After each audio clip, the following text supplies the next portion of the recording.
And we are live. Thank God it's Friday. So this is a somewhat impromptu live stream. For those who don't know, you can't tell from looking at this because this looks basically like the same set that I had, excuse me, at my previous home. Although there's a slight echo. You can hear an echo in here because I moved from a one-bedroom apartment to a three-bedroom house. Probably around 1950 square feet, a little under 2,000 square feet.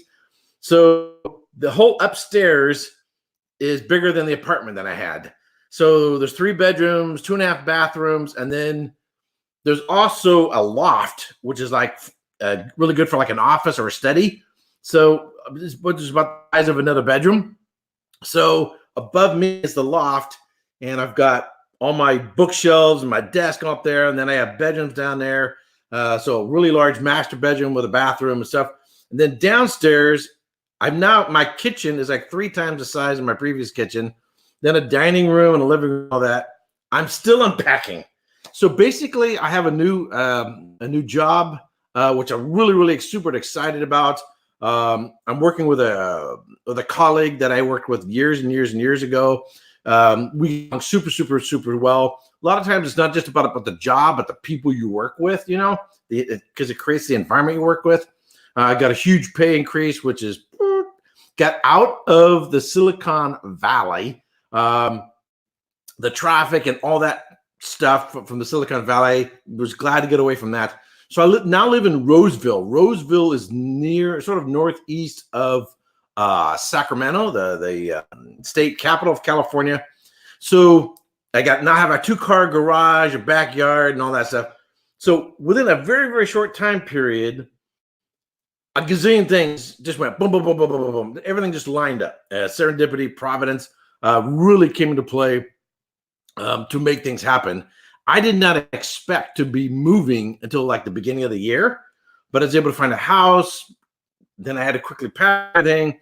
So all the videos that you'll see between now and New Year's were recorded at my old place, and I uploaded them. So I didn't have to worry about doing recording videos, so I could focus on getting ready to move. So got everything packed last Saturday, a week ago.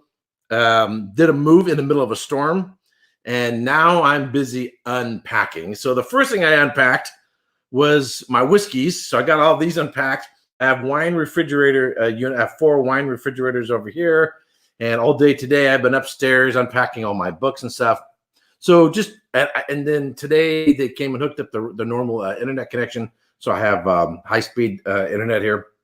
So I was not expecting to be able to. Cause the original plan was I was going to be probably continue to live down there and work down there, and then eventually transition up here. And yet within a week, boom, everything moved. It happened like all of a sudden. So really happy about this. I'm just been really, I mean, it's a lot of work, but just been super happy about it. A new place to live, more money, less BS.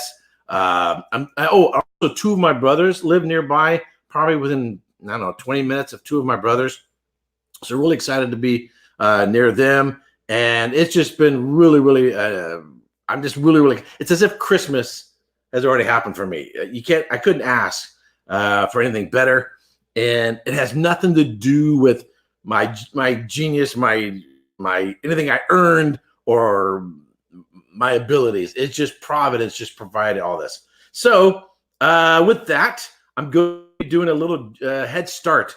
I'm going to be tasting Texas whiskeys starting tonight with a couple Andalusia. This is the Andalusia Revenant Oak Peated Single Malt, and this is the Striker Smoked Single Malt. I've tasted this before, but from a sample from my guest. I'm going to be bringing in a guest all the way from Texas is Matt, the Whiskey Crusaders.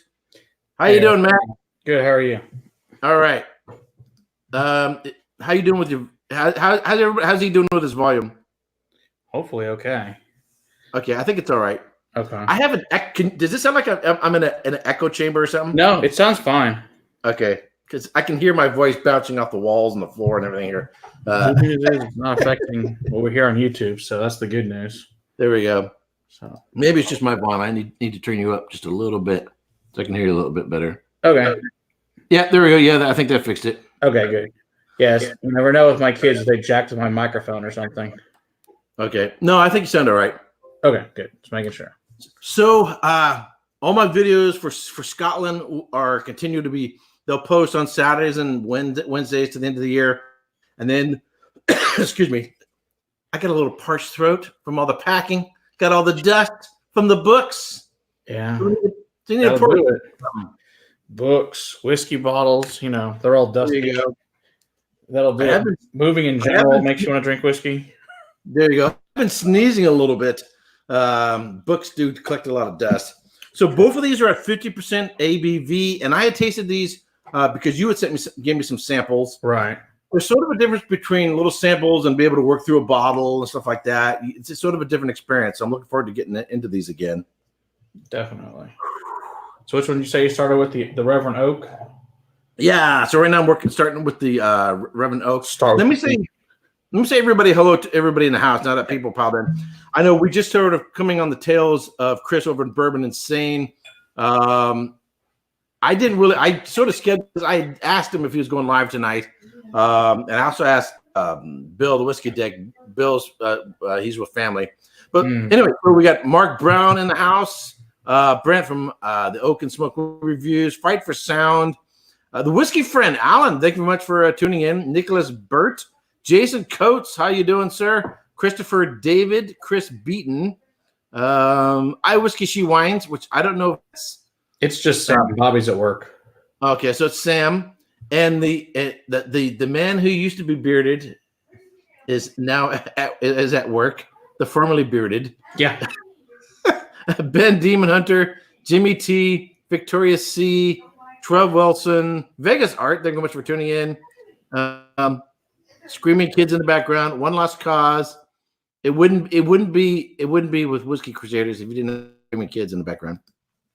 So the thing is, I've not had a regular internet service. Do you have Xfinity or Comcast where you're at? No, we have AT&T and Verizon, and what's the other one that's around? Frontier. Okay, so with it's called Comcast. It's also called Xfinity. So you have your piped in internet service, right? But if you're traveling around and they have these spots where they put them up. So if you had a coffee shop, you can get your internet service but it's not a secure service. It's not a dependable. So if I was using that here, it could drop off. That's a problem. Yeah, and it's not a strong signal. So you can kind of check your emails and you can watch live streams, but they might cut out on you, and you get the stupid little circle thing going on that. Oh yeah, it's always a good time. So a lot of other people's channels I've been watching or trying to catch up. My normal, so I haven't been in any chat, and I've been, of course, busy packing. So I haven't been joining anybody. So anyhow, cheers to you, sir. Yeah, cheers to you too.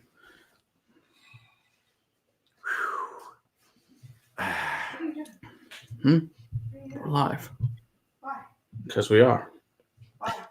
Because that's what grown-ups do. Drinking. We're drinking whiskey. Erik moved into his new house, so we're live now. Okay.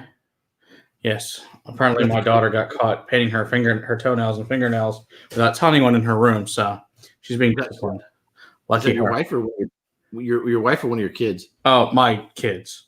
Okay. So, of course, my wife smells it because it's nail polish, and I'm like, oh, geez. Yeah. Can you smell it from where you're at?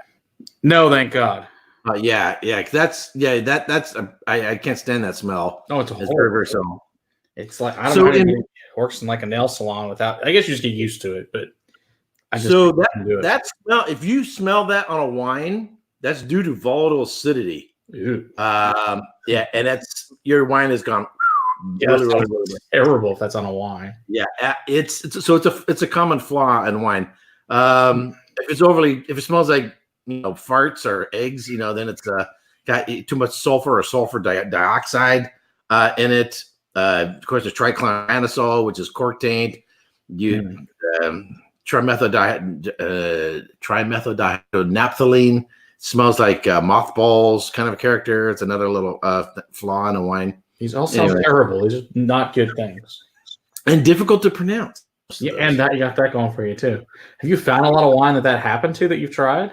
Well, I took a whole course on sensory analysis. It's not just about learning good wines and tasting good wines and identifying good wines. And if you're learning production, you have to learn the flaws as well. So I took a course on analysis. So you know this. If you have those little kits you can buy, those aroma kits. Oh, yeah. Well, there's also an aroma flaw kit. Really? Yeah. So you can get all. So you have to be able to. You have to learn to not only identify the flaws, but you have to be able to. I'm gonna take a sip. Yeah, that way. This might be a fun gift to get for friends, right? Hey, smell this. It smells horrible. It smells like a donkey's ass. Yeah, exactly. Okay. But it's not just about knowing what the flaw is. You then have to go, okay, how do we fix this? Oh, it doesn't do it's like if your car is going, if your engine's going, okay, it's not just a matter of, hey, it's dieseling and we might have dirty spark plugs. Right. No, now you need to know how to fix it. Yeah, that'll help a lot. It doesn't do any good to identify a flaw if you don't know how to fix it. So you have to learn that. So there's these flawed kits as well. Fine. And there's some of those characteristics they can happen in whiskey as well, but they're not as common. Okay. I think high alcohol tends to take care of it. And a lot of those things are fixed before they go into the still from the mash. That's a good point. And if it's a bad barrel or something, you can always blend it out fairly easily enough, or you don't generally toss it or sell it to somebody's bad whiskey. There's always usually some way to fix it, unless it's like I know your favorite, the glyph. I guess you can't fix that, right? No, yeah, sure you can. Just don't drink it. No, just pour it down the drain and turn on the garbage disposal. That's a great drain cleaner, right? Hey, Scotch for Dummies, thank you very much for the $3. Thank you very much. I'm guessing it's Drew.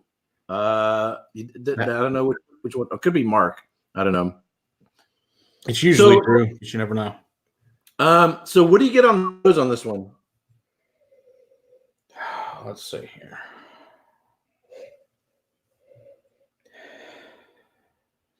Because you've had this so many times, you should know it by heart. Oh, I know, but every time you have it, you find something new. So I'm always looking for new stuff in it. I mean, you got your peat in there, but it's so faint compared to all the other heavy peat I've been drinking lately.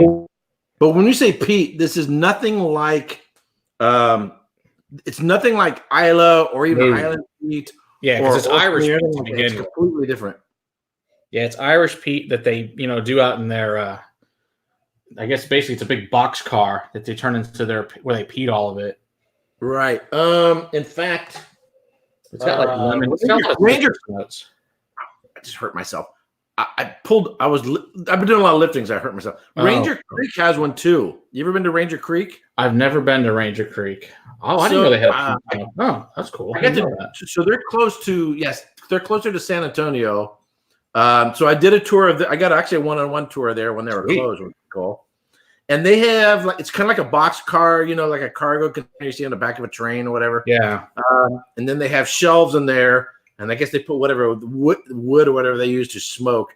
Then they put their barley in there and they smoke it that way. So I would imagine I've been to, we went to Andalusia. It was their 30th anniversary party that they had there.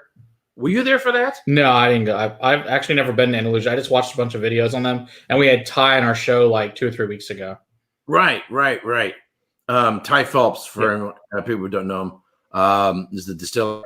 So I didn't know they were having a party. I didn't know it was a 30th anniversary. I just happened to show up. That's awesome. And everybody was there. Daniel was there. Whittington was there. Spencer Whalen was there. The Galladay were there. A whole bunch of people were there. And it was it was like 95 degrees. Not ideal weather for drinking whiskey. Yeah. And there was music there. And you could do a helicopter ride, which I was not going to do. It was a crowd full of people there. It was kind of cool. Meet Ty briefly. I'm hoping to have him on next year. So my whole thing on Scone will finish up just before Christmas, and then starting from January, probably going through March, I'm going to be doing nothing but Texas whiskeys. That's awesome. So I went to Texas twice in 2019, and you can't see it because I got the camera. But I picked I've been to like now 13 distilleries. I have quite a collection there, and I'm hoping to bring on a number of guests from the various distilleries. Definitely. But about a third of my fourth of my year is going to be focused on Texas. So I'm really looking forward to that. And then I'm going to do similar to my series that I did on the history of Scotch whiskey and the business of Scotch whiskey. I'm going to do something on production. Yeah. Very cool. It'll be similar to that. And I do Ireland because I don't have much experience with Ireland, and I need to do Canada, and that'll take up 2020. So that's I'm not going to have time to go back to Scotland this year. This year is just so really busy with work and everything else. But I'm already thinking towards 2021, going to Ireland. I might make another trip back down to Texas for my birthday in July. That sounds fantastic. In July, which is the best time to go to Texas. Yeah, it's always good. Yeah, it's always a great time going. It's 100, 110. It's always a good time to come to Texas at that point in time. Yeah, because actually we're going to Tawancaro tomorrow to do a tasting and a live stream from their distillery, and then we have our group our club will have a tasting there with everybody tomorrow. So we'll be doing it. Then Spencer Whalen's on our show on Monday to do the Texas Whiskey Trail. So it's going to be heavy Texas too. I don't know why. Every time I see their bottles, I think of it looks like hat backwards. It does. You're right. It does. TAH, and I just made it go. Oh, that's hat backwards. So how do you pronounce that again? Tawancaro. Tawancaro. Mm-hmm. Sounds Japanese. I don't know why. No, it's Indian. Okay. I can't remember which tribe, but whatever. It means bend in the river here. I know they told me, but I'll find out again tomorrow. And then they have those really cool looking bottles. They're kind of they look like canteens. Yeah, exactly. Yeah, but good stuff. But yeah, on this, I get if I can take the peat. So one of the things about analyzing whiskeys and wines, because sometimes it's kind of like 20 people talking at you all at the same time, and it can be hard to sort of focus on one thing and pull things out. To answer Chris, everything's in my house, but I'm still unpacking. I'm hoping, knock on wood, to have everything done by Sunday and then decorate the house for Christmas. That would be awesome and amazing. But we'll see how that goes. It'll be a miracle. It'll be a Christmas miracle. That's right. But yeah, for me, on this nose, I get a lot of citrus, but also like graham cracker crust and marshmallow.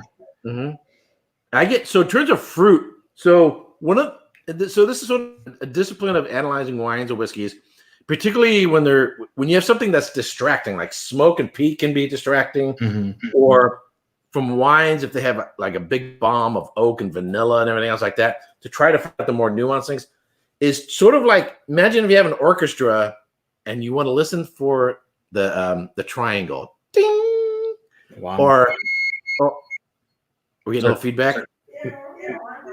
I don't know. My wife set me an alarm to our house. Oh, okay, there you go. Or some minor instrument in the background. So to be able, it's kind of like being in a party where you got a room full of people and everybody's talking, but you're trying to talk to this person. So you have to kind of learn how to focus, block everybody out so they can tune in to this is one voice. Right. Yeah. And it's very similar to that with whiskeys and wines. Absolutely. To sort of block it out. So in terms of fruit, I get like apple or apple cider. But there's definitely the citrus note there as well, as you're saying. Yeah, it's not even so much apple cider. It's what do you call it? The apple, but the alcoholic version of alcohol.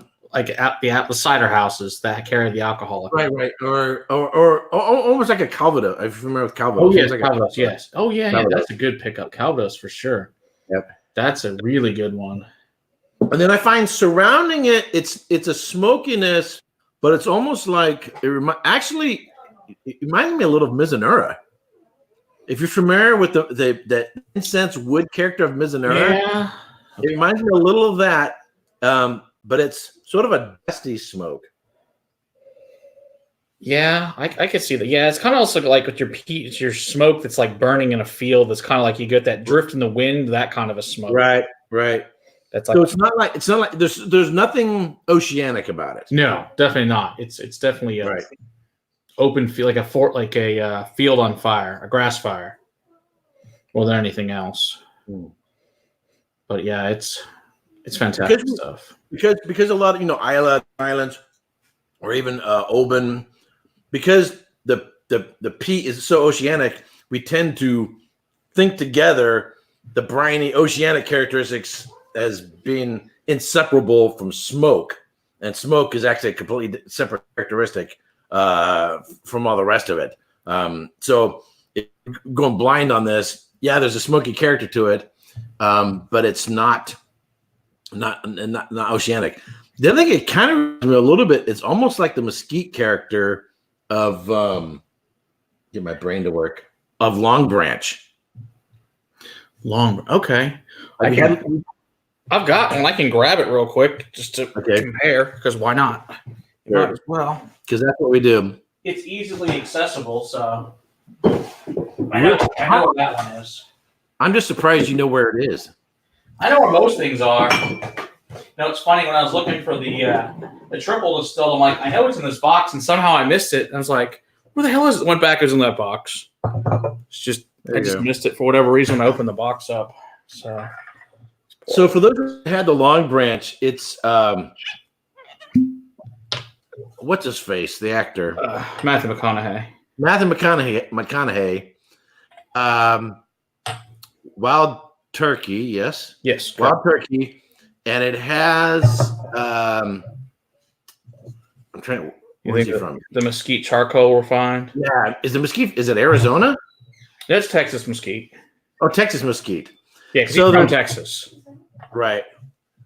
So it's only like, was it 40 or 43 ABV? This one is 43. So 43. So it's not like it's a super simple sipper, kind of silky, sweet to drink. But I like it because that ski really gives an interesting character to it. Yeah, I'd like more oomph, but he wants something that's immediately sippable from a glass. But Bill, the whiskey dick, he reviewed it recently and he really liked it as well. I do. I like this whiskey a lot. I like because first when Long Branch came out here in Texas, it sold out almost immediately. It was gone. Mm-hmm.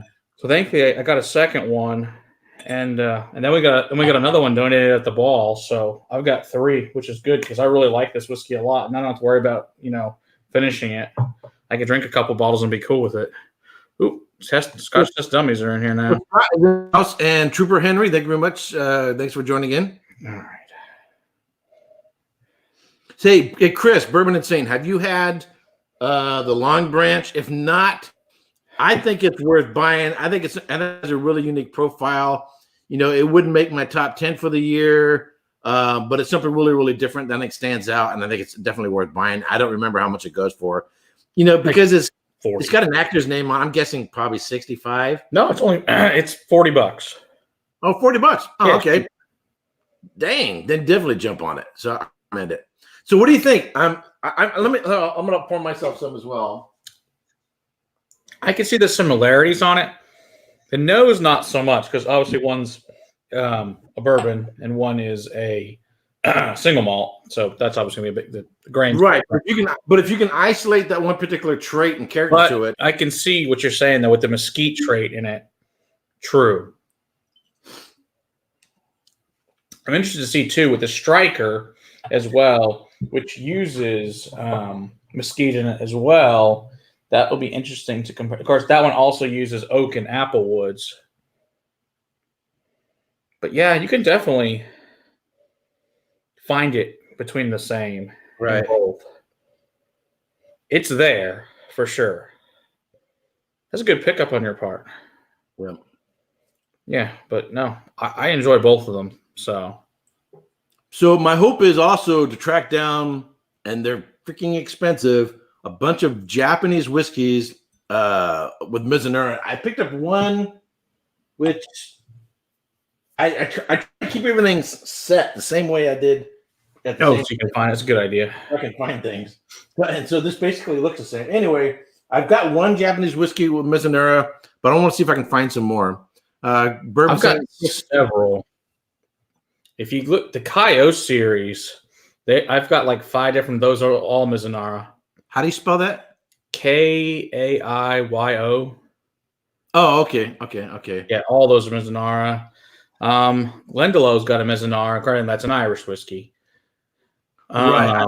Who else? I tasted that one in London actually with Really? Asian Whiskey Wise at Milroy's. Yeah. I mean, we went through probably like, I don't know, 10 different whiskeys. So I don't remember it all that well. Fair enough. Hey, you might as well. You're overseas, right? And I wasn't driving, so I was driving to town, but not in England. But yeah. But I love that distinctive. They say it smells like a Buddhist temple, like the incense in a Buddhist temple. But I have to go find a Buddhist temple. I never been to a Buddhist temple. Sure. I don't know. Okay, sounds good to me. You could say it. Nobody would know the difference unless you get some Buddhist whiskey drinkers. Because that's I have to ask my Buddhist friends if that's what it smells like or not. I don't know. It's a great question. I do not know the answer to that one. But in the Highlands near Craigellachie, there's a hotel and bar called the Highlander Inn. Okay. And it's owned by a Japanese gentleman. And he has a really good Japanese whiskey collection. Yeah. So we're able to taste a bunch of hard to find ones there. Very cool. And ones that, they're probably like $400 in the US. But the ones that have that really distinctive Mizunara cask, I really, really, really like those. Oh, yeah. Habiki 17 is a Mizunara cask. Okay. Granted, good luck. It's discontinued. And if you do find it, it'll be $500-$600. But I think a lot of them are going to start coming. I don't know about the age statements, but I think a lot of them are going to start coming back. I mean, I think there's enough time where some of them start coming back. Yeah, it'll just take some time to get them back, which is fine with me. I mean, they're fantastic. I'm willing to wait. So, I think Bowmore actually did a Mizunara cask. They did. Yeah, and it was like $800 or something ridiculous like that. Yeah, they've done this amazing stuff for sure. Yeah, I won't be buying one of those. Oh, buying no, just trying. When it's not yours and you have to pay for it, that's the way to try those. It's the perfect way. But yeah. So that's probably in terms of bottles to be on the hunt. And they've been on the hunt for better. You got to avoid I don't want the Scotch blended with Japanese whiskeys. Yeah. I want the more authentic Japanese whiskeys. Right. So people look for those. They're expensive, but with the tariffs on Scotch. Yeah. And then I was watching Scotch for Dummies last night, and Sean said, right now it's a rumor, it hasn't been confirmed, they couldn't go as high as 100% jack it up in tariffs. It's basically pointless at that point. I mean, hey, Alan, thank you very much for tuning in. Have a good one. Yes. Yeah, I don't know if he's quite hit 1,000. I know he was really close the other day when I looked at his subscribers. Oh, yeah, I just passed 4,000. I saw that. That's great. Congratulations. Thank you very much. Man, you got to 4,000. I mean, that was like that. Yeah, the jump from 3 to 4 was pretty quick. It was lightning fast. So I was, in terms of at the rate I was going, I was anticipating around 4,200 by the end of the year. Very nice. At the rate things are going and everything continues to go, I'm guessing by this time next year I'll be at least twice of what I got now. That'd be awesome. Yeah. So, but I really don't want to get hung up in the numbers. I don't want to really just focus on just doing what I want to do and have a good time, and making the videos that I want to make, doing the whiskeys that I want to do, enjoying the journey and doing the exploration. Yeah, for sure. So 2020 for me is about Texas and then kind of filling in the little gaps of exploration, things that I've got gaps in and I really want to know on. Roy, I know I've heard him mention, I guess there's a whiskey tour in Ireland somewhere that I don't know of. So see if I can track him down and then get some of the Canadian brothers, like Rob and Jeremy and those guys, get them on. I'm gonna do a whole month of Canadian whiskeys, and have more interaction with them as well. Yeah, there's a lot of cool stuff in Canada. Unfortunately, we just don't get in the States, which is unfortunate. They make a lot of good whiskey, it just doesn't come here. We get their leftovers. It blows. Is what it is, though. Thank God we have good friends in Canada that can get us good stuff. At least send me nice samples, which I appreciate. Because I know Brad from Cash Train gave me a ton of samples at the Bastards Ball to take home, and I gave him a bunch of stuff too, which is great because I think neither one of us had almost any of them, so it was fantastic to try a bunch of cool new Canadian stuff. You know, this kind of reminds me now. So if I want a hot drink during the wintertime, but I don't want caffeine, I'll take apple cider or apple juice, whatever, and then I'll put herbal teas in it and then throw it in the microwave so that it's like a spiced herbal, hot apple cider. This is kind of starting to remind me, although this is a little smokier, but this kind of reminds me of that as well. There's some herbal character going on. I would agree with you on that. Somebody in the chat, was it Fight for Sound, talks about Arizona has Del Bach, which is also mesquite smoked. Oh, okay. Do you have that one? No, and I'm trying to remember. Wasn't that long ago? I saw somebody do a video on it, but I don't remember. I've got one in the other room. It's really good. I like Del Bach a lot. They're starting to get distribution outside of Arizona finally.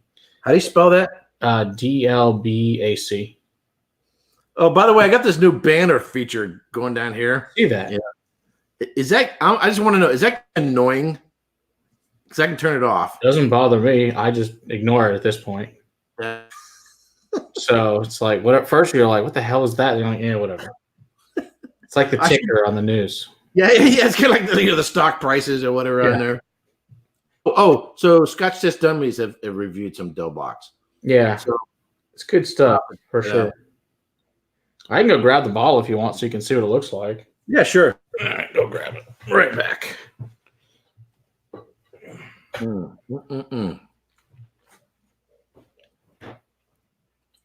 So Trooper Henry says it's okay.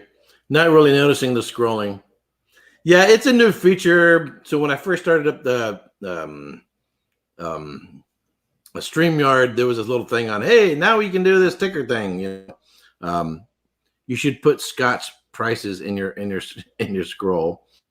Well, the thing is, in order to change it, I'd have to go and start screwing around with stuff.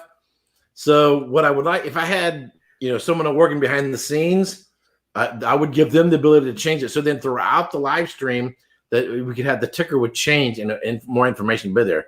But to try to dork with that stuff while talking and watching the stream, it wouldn't work really well. So basically, whatever you put on there, you have to just kind of let it go. So I can quickly turn it off. But Scotch price ticker. Yeah, there you go. That's not a good thing.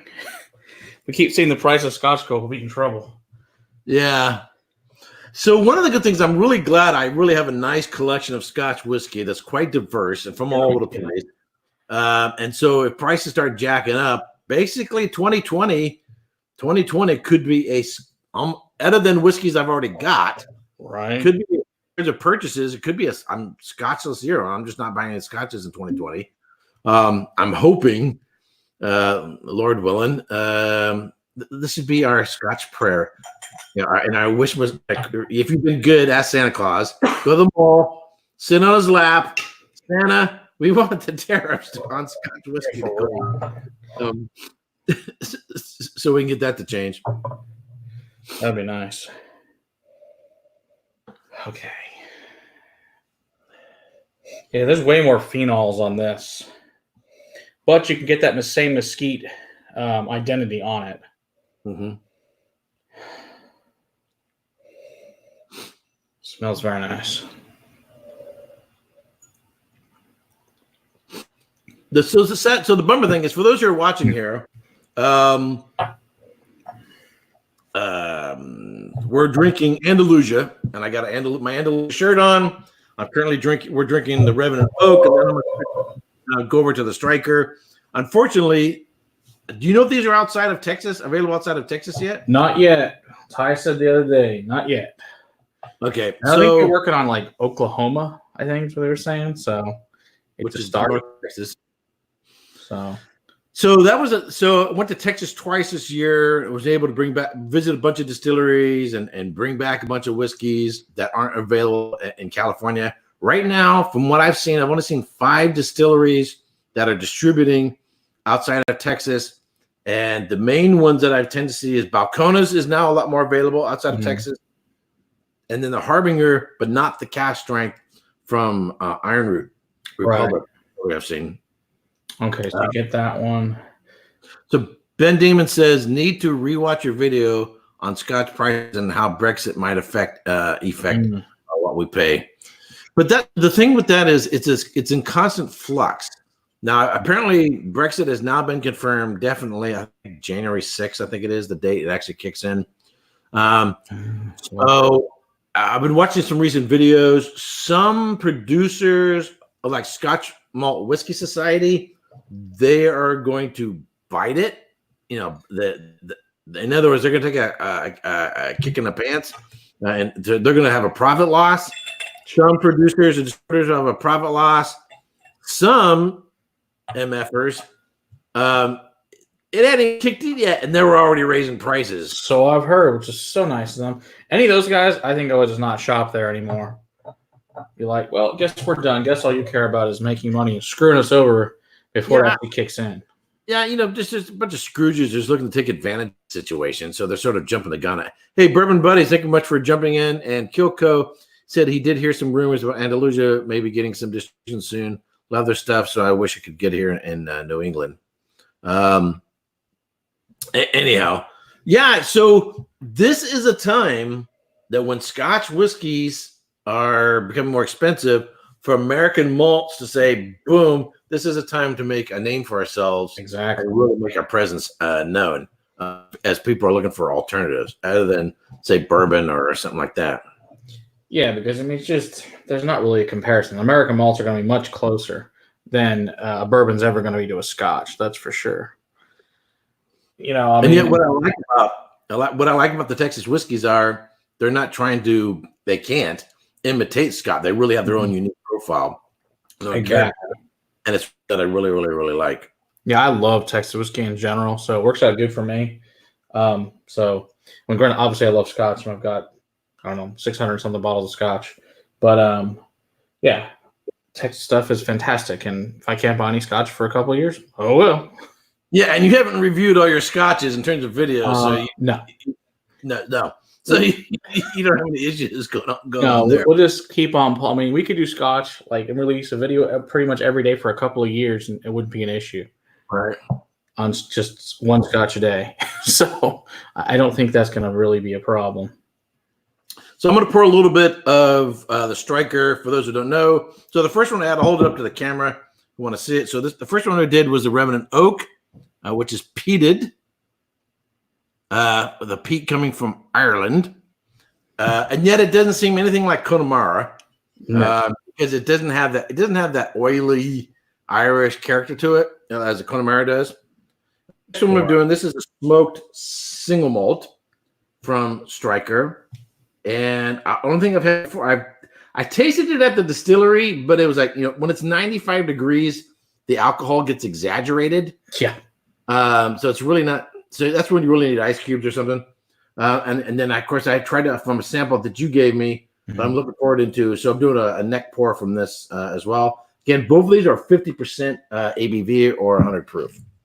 Yes. They don't taste like they are, but they will hurt you. You'll find out soon enough later that there's plenty of alcohol in there. That's for sure. Yeah, I was going to say, so yeah, the Remnant Oak didn't have like a super, it didn't have a, freaking intent is going Pentecostal here. It didn't have a huge bite. It's not like it was like taking a bite or anything like that. Yeah. Yet it wasn't smooth like to like the Long Branch, something like that. But it had a nice little spice on the kick on the back end. So one of the things I'm looking forward to where I'm at now, and one of the challenges I had living in the Silicon Valley is there wasn't really a whiskey community or a sommelier community. And so I run a study group for the Court of Master Sommeliers, and there's about 5,000 people in it. And I've already found out there's quite a community here. And so I'll be able to connect with them. And now that I have a bigger place, I mean, I could probably fit like 30 people in here. Sweet. So I've already made an announcement to the group and gotten good feedback. So looking forward to hopefully developing a community here in the sommelier community. I'm hoping to get back and do more wine videos. But then Osco also See, in fact, I also want to develop a whiskey community here. I haven't had that much to drink. Form a whiskey community here as well. So, and I think having a place that works better than a 3rd-story, 1-bedroom apartment, Probably. that's just not all that conducive to having a bunch of people over. No. I'm really looking forward to. And this place is big enough to where if someone needs to crash, they can crash without having to, drink and drive. Yeah, that's always a positive. Yeah, party. Coco says party at Eric's place. Absolutely. There you go. Yeah, because I know, like, we got friends that, we hear on YouTube out in California, like, they keep saying, like, they can't find a whiskey community out there. So that'd be great if you can create one for sure. Because here in Texas, it's crazy, the whiskey community out here. It's just insanity. And how it's crazy, too, is how far people are willing to drive for good whiskey here. So we get people that come for our events from, like, Oklahoma, Louisiana, Arkansas. Heck, we got one guy coming from Connecticut. Hey, so Donner Pass whiskey is in the house. So Donner Pass, where he lives is comparatively is not that far from. So I'm in Roseville. So do a Google search or whatever. You can find out how far I am from you. If you're ever in the neighborhood, I would love to have you over. And yeah, there is a place here called, I think, Bourbon Whiskeys and More, or something like that. It's actually about 1.5 miles from where I live. Cool. So once I get everything packed and unpacked and put away, I'm going to go over there and make my presence known and check that place out. Very cool. Oh, I do love this whiskey. This is the whiskey that made me fall in love with Andalusia's Striker, for sure. Wow. So this is how are they handling this one? This one is smoked in the oak, mesquite, and apple woods. So all 3 different smokes, and they're also doing different types of barley in there. I think there's 3 or 4 different kinds. Plus, those are the main ones. Plus some other little grains to throw in there for like 5% or whatever. So there's a bunch of different ones, and they're smoking those, and some are caramelized and turning chocolate ones. It's very cool what they're doing with this stuff. But so in Scotland, I haven't published it. I wrote a primer on Scotch whiskey, and I have a section there where I talk about barley and all the different types of barley strains. There's actually around 300 different types of barley strains, but only 10 are commonly used. And the main issue with them is you want to have low nitrogen so you don't get high protein. Lower nitrogen will give you lower protein, which will then give you more alcohol. But the other big thing they're dealing with is resistance to pests and molds. Nice. So that's one of the main things. It's not necessarily that they're all going to give you different flavors. Yeah. Although probably some. What's a golden promise? Golden promise. I almost said golden shower. A whole nother thing. Golden shower. Not a good thing you want your whiskey. Someone pissing on the barley. It's extra, extra water. Well, anyway, I don't know, my brain went there. But anyway, hey, Mike Meyer, thank you much for tuning in. So anyway, so a lot of them are actually related to each other. The main thing is keeping nitrogen low and then pest resistance is kind of like the main thing. Makes sense. I also think that a lot of American single malts are much more willing to play with different barleys rather than the Scots are not. Which I get, because you got an established brand. But I have heard some people. I was talking to Chris Trevino, which is Liquor Hound, about it, and we were talking about they've changed a lot of their actual barleys have changed because they're getting better resistance to pests with the hybrids and stuff, but the whiskey tastes different. And I guess if you've only had the older stuff, you notice they said, but now with the newer stuff, people that are newer to it don't seem to care and they'll still drink it. But like we did some of the stuff current Macallan and then stuff that's like an old 12 from like the early 2000s. I mean, vastly different in profile as far as how much better and different the old 12s are compared to the new 12s. I mean, just the color alone was unbelievably different because the different strains are using of barley. Christopher David, thank you very much for the virtual dram. $10. Congrats on the move. Can't wait until Canadian month. Me too, because I've got a bottle of the Lot 40 cask strength that I got from Trinity and C, and I've been sitting on it for quite some time. I've only tasted it at the Whiskey Fest in San Francisco, and so it's like I haven't opened it yet. I've been holding off. I'm, be patient and make a special occasion out of it to get into that one. Otherwise, I'll end up drinking it before I get around to doing Canadian month, and I don't blame you on that one. So, how many Canadian whiskeys do you currently have? 3. Oh, okay. So you got to buy some. Oh yeah. So I've got Lot 40 cask strength, and then I have 2 Crown Royals, and that's it. That's all I've got. Okay. Wow. I need to do some shopping. Yeah. So in terms of what to do first, we definitely starting with the Reverend Oak and then Gun Striker. Definitely. This is much more intense. It's darker, smokier, little more woody. It's a lot more campfire. Yeah, it's much more oily too and viscous. It's spicier. Because I'm doing a neck pour, and you can't judge a whiskey by a neck pour. So I'm looking forward to getting past the shoulder, seeing how it opens up, and seeing how it develops. Yeah, because when I first opened this one, I was like, it's good, but it's not great. But yeah, once you get past that neck pour, it turns amazing. Right, because right now the smoke, it's almost like you're taking a piece of wood out of a campfire, and you're going kind of chewing on that. Yep.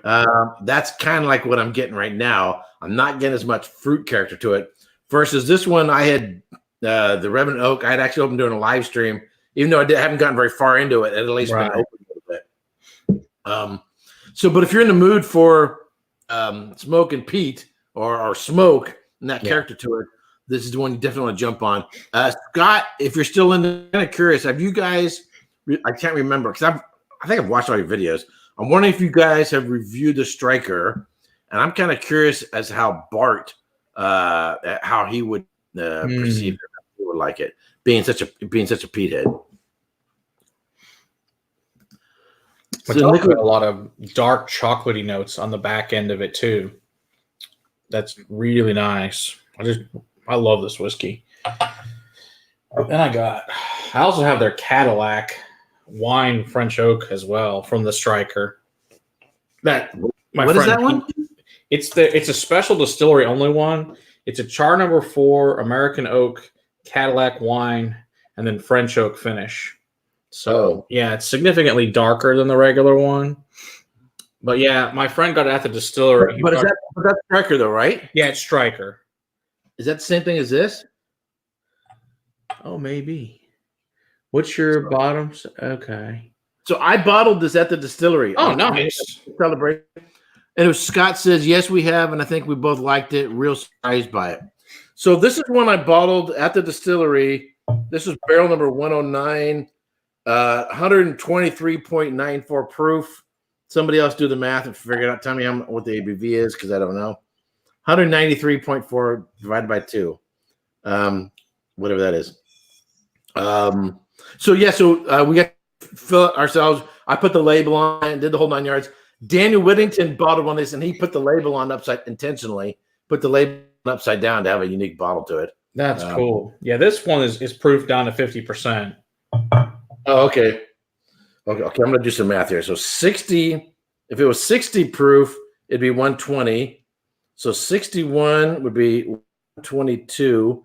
So it's got to be 61 point something or rather to get it to 123.94 proof. So anyway, so quite a kicker. I want to try and going to get accustomed to this one first before I get into this one. Oh yeah, for sure. And then be able to do a comparison between them later. That's cool. Yeah, I've never had a cask strength. That's very cool. Yeah, but I'm sure that's going to be freaking amazing. One of these days, I actually got to get out to that distillery. Maybe next time I go to Austin, but that won't be till like next May or so. So Kyoko says You kids got your Oban 14 prepped for tomorrow's Whiskey Tribe Advent calendar. I have an Oban, but it's a Distiller's edition. I don't have I have 14, but I don't have one. Yeah, I've got a 14 in the cabinet, but I got lots of whiskey to drink tomorrow night, so I probably won't be drinking anything during the day. And Scott said, pretty sure Bart liked it because he kept the bottle at his house. I wonder if it's still at his house. It could be gone by now in the recycling. It wouldn't surprise me. You never know with Bart. So everyone says, glad you made it safely to your new home. Speaking of which, so I moved last Saturday, and we were in a huge storm. It was so dark, and the storm was so heavy. Even though I had my headlights on, I looking out through my windshield. It looked as if I didn't have my headlights on. It looked like I was just driving around without the headlights on. And then that's scary. When you're on the freeway and you go to an underpass and it dips a little bit, water collects there. So you drive along, and these jackasses, in other words, Californians, were driving it, and they hit that, and they're driving in their dumbass. Sorry if you hear as a Prius, but when you're in a Prius, you don't drive 80 miles an hour in a storm, because when you hit that water, you're screwed. That water will stop your car. Yeah, you just go, and a big old wave's gonna. I'm driving a pickup truck. It's got a lift on it, big ass tires. So I make it through pretty good. But anyway, so cars are going right all over the place. Wonderful. My only concern was for the movers. I was just hoping they would drive carefully, that they would arrive safely, and none of my stuff would get broken. So everything made it here safely. That's good. Safely, but it was 12-hour day.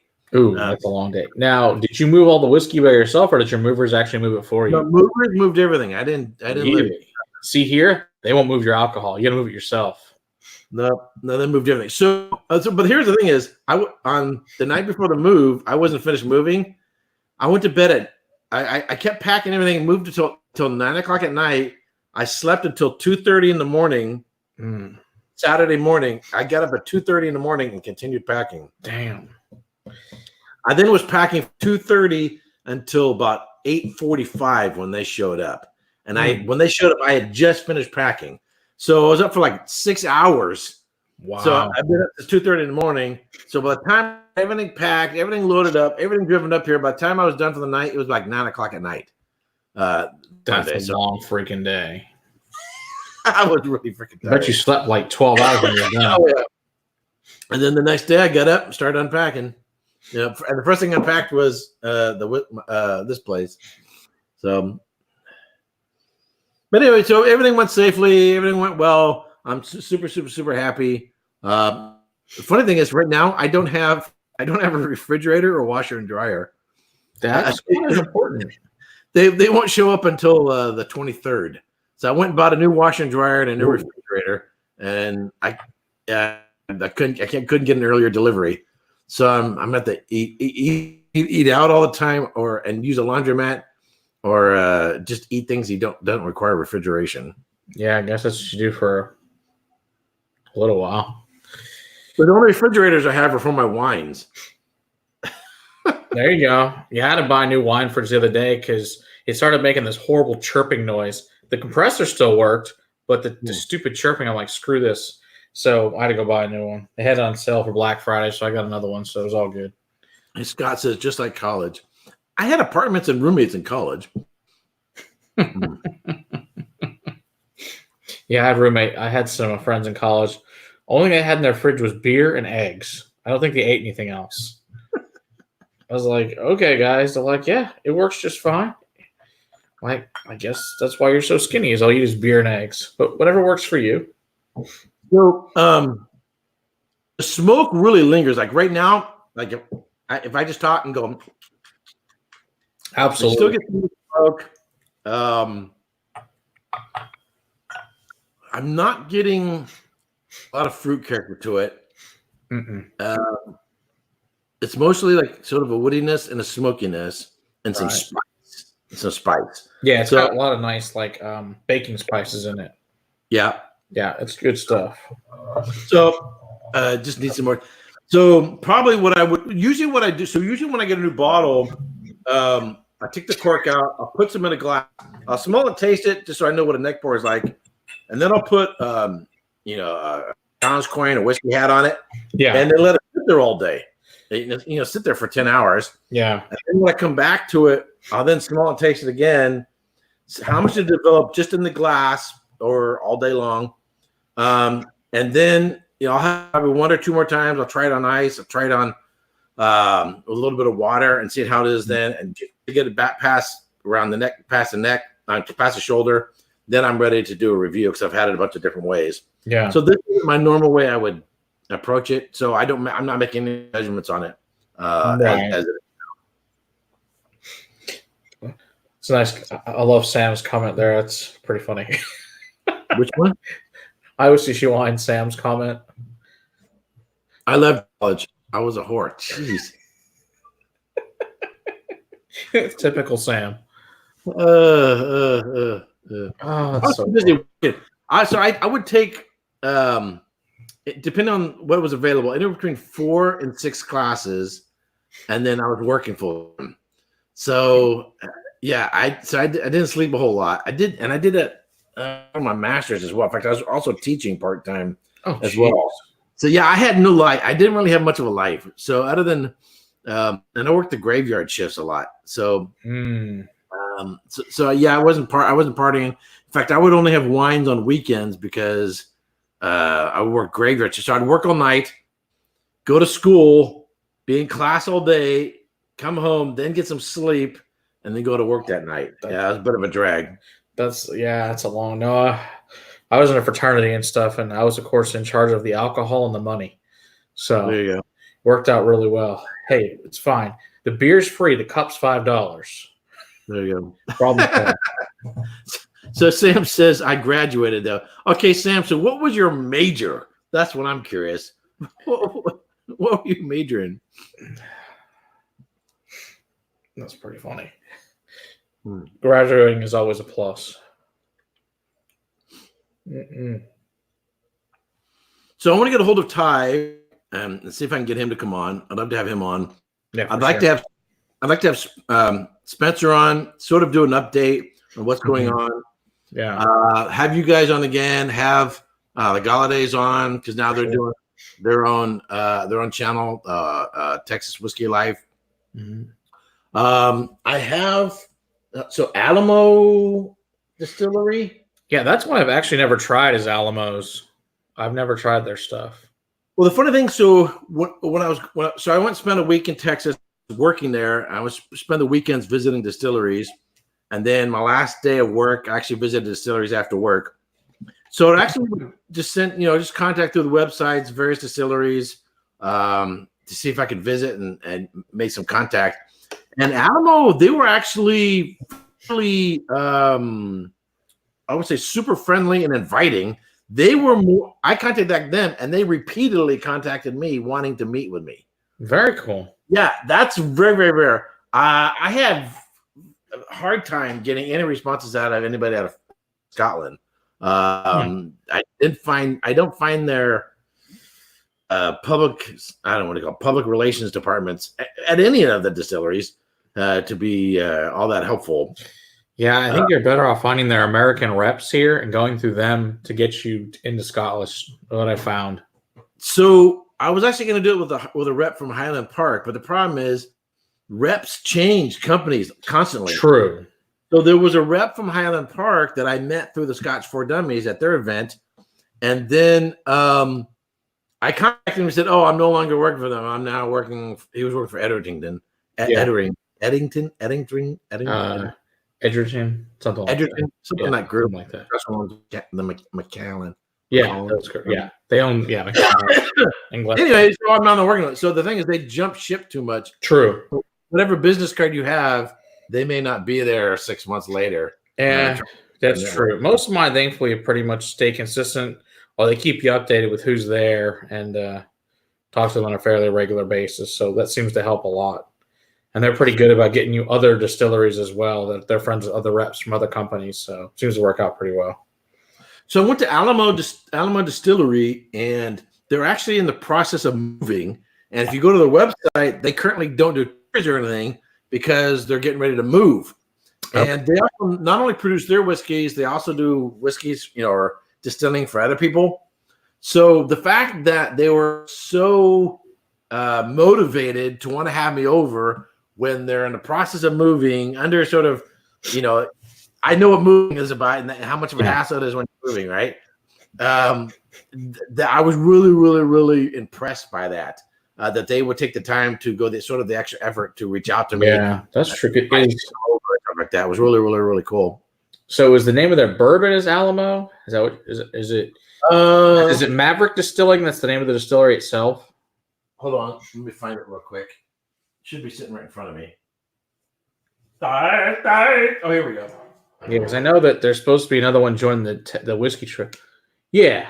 Okay. Yeah. I've seen that, but I've never tried it. And they do other spirits as well. Okay. So I tasted this one. I thought I don't want to give a. It's 45 ABV, which is cool. Yeah. They had another one that I got to sample that I really, really liked, but they weren't bottling it. And I'm like, dude. That's how it always goes. It always goes to like, well, can I buy this one? They're like, yeah, we don't make that for bottling. I'm like, come on. What's the freaking point, man? What is a tease? So there's a California distillery, Seven Stills Distillery. See if I can find the bottle. Let me find it real quick. Hold on. It's hiding somewhere. Yeah, no, I'm reaching for it. It's behind other bottles. Oh, okay. That works then. Here we go. So they have these sort of cool little bottles. This is a Russian Imperial. So they're a craft brewery, and then they make whiskeys from that. So this is from hold on, turn around. This is from a Russian Imperial. So this is the whiskey. They had a cask strength version of this that was freaking awesome. Very cool.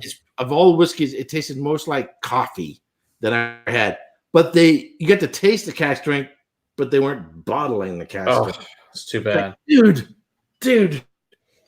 Yeah, because I know we've been to some distilleries here in Texas, and they're like, "I had this experimental bar. You want to try it?" Yes, I do. I'm like, it was a place called Acre. It's in Fort Worth, and it was a peach and mesquite wood smoked, and then they also had a little peat in it.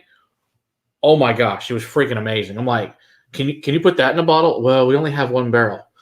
Make more of that. I'm like, we tried the other stuff, and it was fine, but that stuff was freaking delicious. Right. I'm like, they're like, we also don't like this. I'm like, there's a lot of people that like this crap. You should make that. So Jason Coates said, I spent the first 2 minutes wondering where Matt got the Erik Wait flag.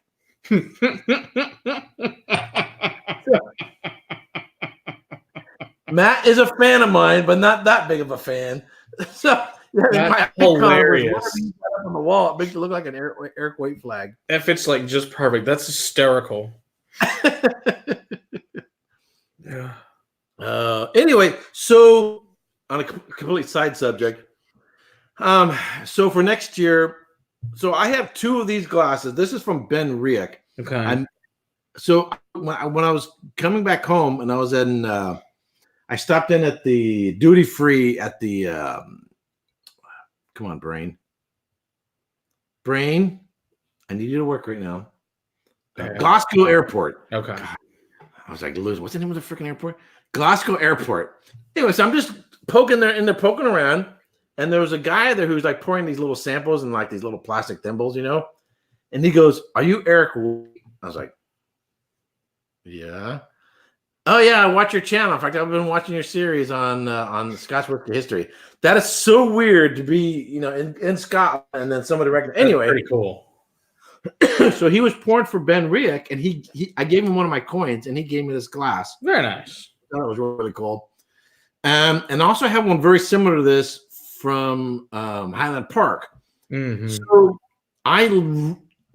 this is the glass I want for doing whiskey, period.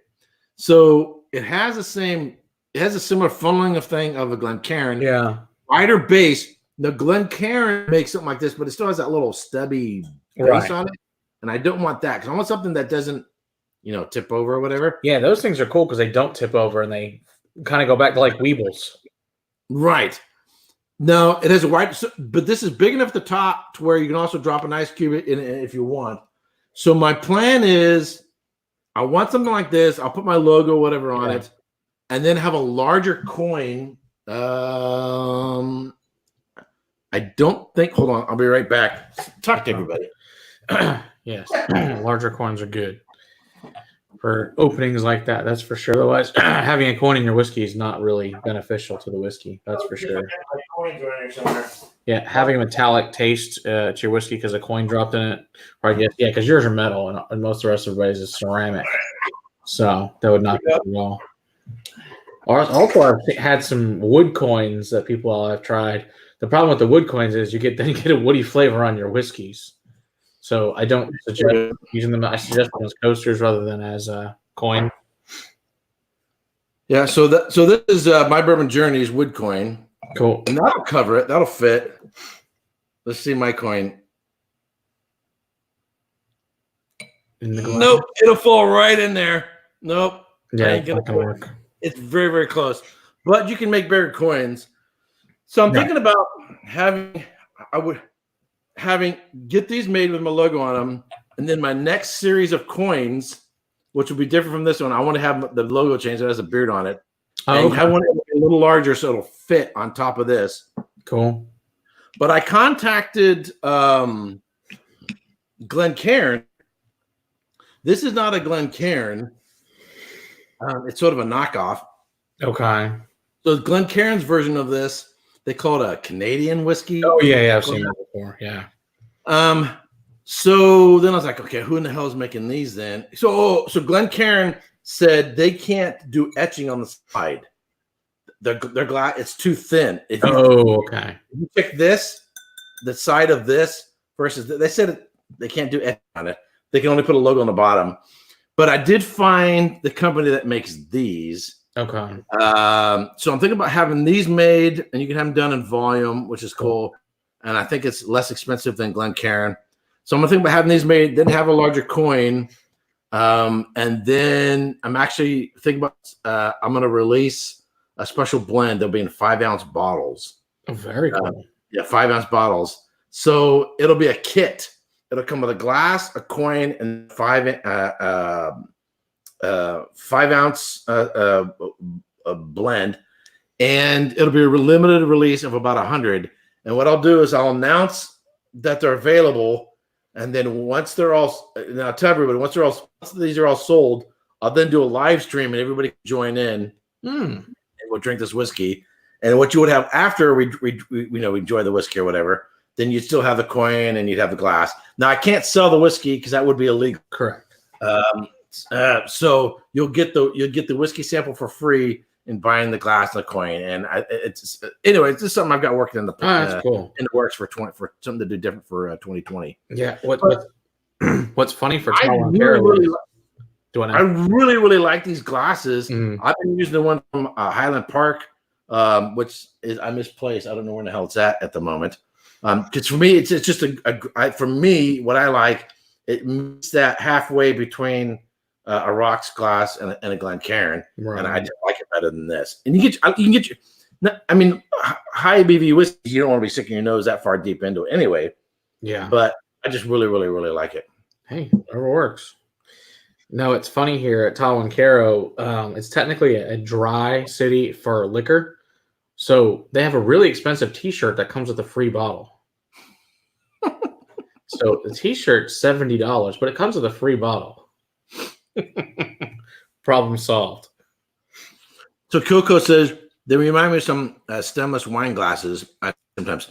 Yeah. So Riedel, which is an Austrian glass company, makes wine glasses. So they have a stemless wine glass called the Riedel O. And that was developed by Max Riedel, who I've met a couple of times. Cool. He's like the 13th generation Something in like the Riedel family. Yeah. So he really came up with the idea, and I like those too. So if you're watching a movie and you're kicking back, you're laying on maybe on the rug or something, or you're out on the lawn hanging out, kicking back, and you don't want something that's gonna easily be knocked over. I think they work really well. But you're right, Kyoko. It's the same sort of principle. something stemless that's a little more stable and isn't gonna kick over real easy.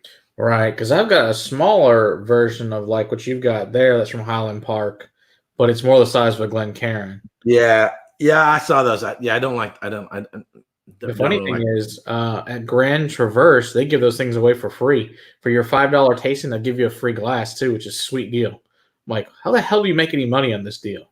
Well, it's cheaper than paying someone to clean them, I guess. I guess. Yeah, and then if it has a logo on it, then it's a form of advertising because every time you see it, you're gonna think of that distillery. That's true. But it's like, okay, well, I'll try all your whiskeys, and I'll take 3 glasses. That'll be great. So I think they had 12 different ones. So did they charge for the tasting? Yeah, $5 includes the glass. So usually, I mean, because I've worked in wineries and worked in the tasting room. Usually, the cost of the tasting actually covers the glass. So you're getting the wine for free. Yeah. But the cover charge for the tasting actually covers the price of the glass. Makes sense. But I had a gazillion of those souvenir glasses from wineries and stuff like that. I ended up getting rid of them. It gets ridiculous. I don't need that many, souvenir wine glasses. No. Yeah, I stopped getting. I'm like, no, you can keep it. I don't want them. I have no more room for your. Or like when you buy whiskeys and they come with like rocks glasses, and I'm like, I don't want these. Yeah. Can you just keep them? Can I just have the whiskey?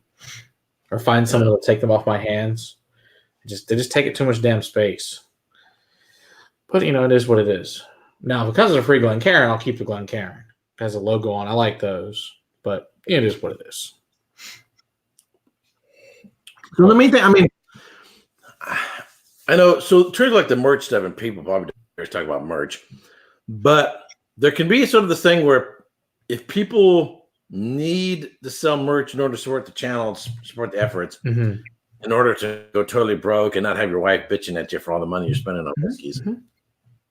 But there can also be the thing where people are going, oh crap, I need more merch.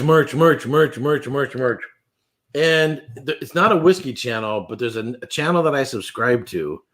And I'm like, shit, dude, that first third of their video is selling crap. And then they do their video of whatever it is they're doing. And then the last part of that is another freaking commercial, whatever the hell their sponsor is.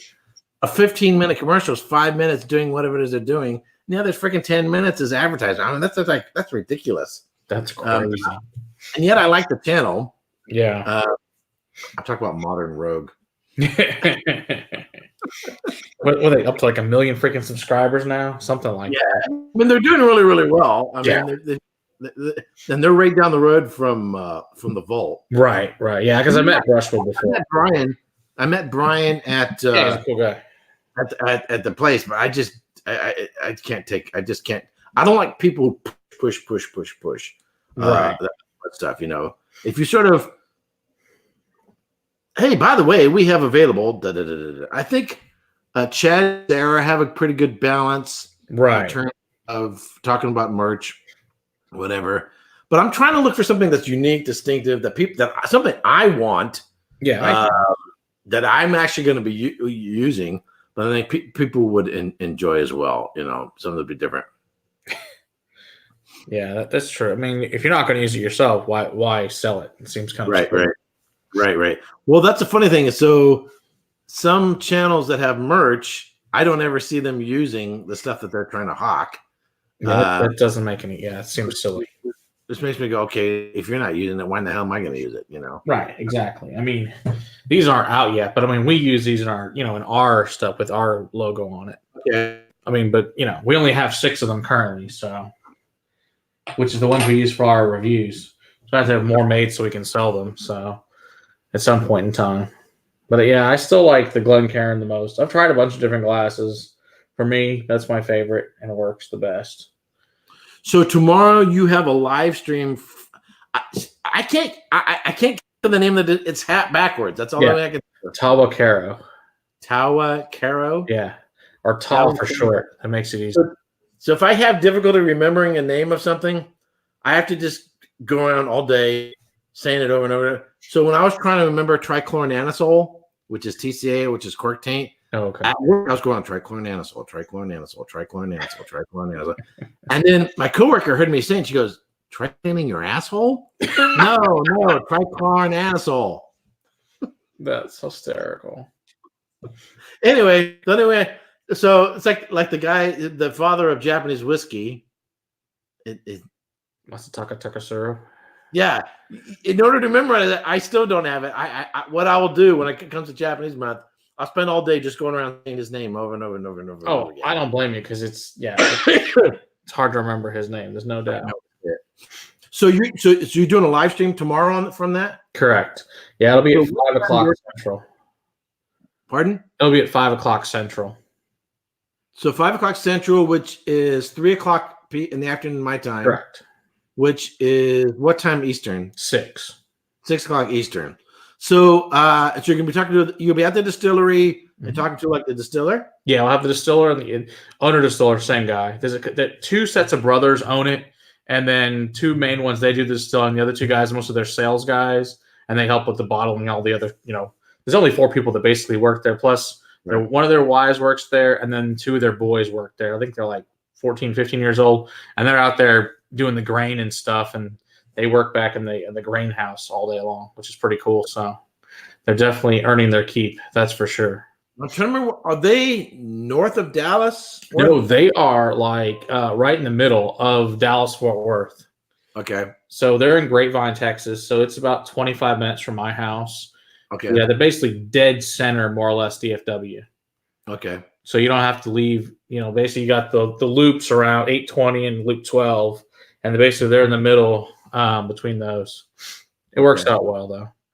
So plus this way, it's kind of dead center for everybody in DFW to go there too. So yeah, but yeah, we'll have their distiller, the owner, all that good stuff, and then we'll take a tour of the place. We'll do the tastings, pull stuff out of the barrels, and then we're also going to bring food and other bottles. We'll also all hang out until whenever the hell we finish. Cool. So it'll be a great time. So I've been on for about an hour and 15 minutes or so, and I haven't eaten dinner yet. Ooh, eating is good. Yeah, so I was packing all the way up until Bourbon and Saint live, and then I jumped shower real quick while he was going live, and then about 15 till I came down here and got ready for this, and now of course I'm drinking whiskey on an empty stomach, so that's good. Yeah, and you're flying the Erik Wait flag up above you. Exactly. So hey, I want to thank you for coming on, Matt. I really, really appreciate it. Thanks for having me. Everyone who's watching, I still got like 32 people watching. I think at one point you might have had around somewhere around 50 or so. Yeah. So I want to thank everyone for tuning in. And guys, check out Whiskey Crusaders tomorrow at 3 p.m. Central. Or 5 p.m. Central. 5 p.m. Central, 3 p.m. my time, 6 p.m. Eastern. Correct. And if you can't catch it live, catch it on the replay. Check that out. Definitely. And so questions for me for you to ask them about distribution. Okay. Ask about distribution because I think that's sort of like the next big. I mean, what the Texas Whiskey Association is doing is great, but it's only as good as if they can actually get beyond their borders. Agree. So ask about distribution, and then and this is something I'd like to talk to Spencer about is we need to get some really good lawyers working for the TWA to get some of the dumbass laws you guys got down there. Yeah. Get them changed so that people can buy their whiskey on Sunday, which is moronic that you can't. Yep. You can buy a cocktail, you can buy beer, you can buy wine. Right. It's stupid as all hell. And to be able to ship directly. That's a big issue as well to get that. So anyhow, hey, thank you very much for coming on, and look forward to. So I'm gonna I'll do a live stream Christmas Eve. I'm planning on doing some Christmas Eve. Christmas Day, I'm gonna be at my brother's house nearby, but it's not until the afternoon. So I'm probably gonna do a real long stream on Christmas Eve. That's my current plan.